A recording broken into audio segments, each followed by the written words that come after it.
च्या पक्षातून तुम्हाला संपर्क करण्याचा संपर्क करण्याचा प्रयत्न केला, पण कोणी ठाकरेंच्या पक्षातून कोणी समजूत काढण्याचा प्रयत्न केला किंवा परत बोलवलं तुम्हाला? अहो आता कसं ते बोलवतील किंवा आता कसं काय, मी आहे त्या ह्याच्यात. नक्की, धन्यवाद तुमची बातचीत केल्याबद्दल. कॅमेरा पर्सन रोहन पवारसह गिरीश गायकवाड, TV9 मराठी, मुंबई.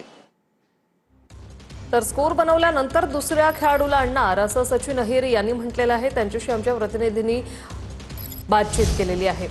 तर सचिन आले आता त्यांची क्रिकेटची टीमही येणार असं बच्चू कडू म्हणतायत. सचिन अहिर यांच्या शिवसेना पक्षप्रवेशावर बच्चू कडू यांची ही प्रतिक्रिया. राऊतांना ठाकरेंनी खूप झापलं, फक्त मारायचं राहिले असं बच्चू कडू म्हणतायत.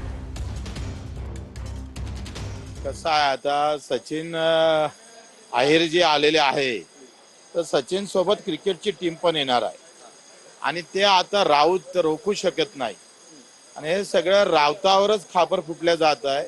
मला असं समजलं उद्धव साहेबांनी त्यांना खूप झापलं, फक्त मारायचं राहिलं.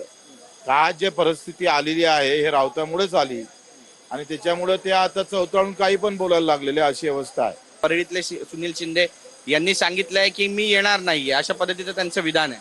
नाही म्हणणारे पहिले येत असतात. पण आता किती आणखी जास्त आमदार वाढणार आहेत, खासदार वाढणार आहेत आपल्याकडे? सोबत टीम येणार क्रिकेटची. किती दिवसामध्ये ऑपरेशन टायगर सुरू राहील आणि राबवलं जाईल? आता पाऊस थोडासा जोर वाढला का आमचाही जोर वाढेल.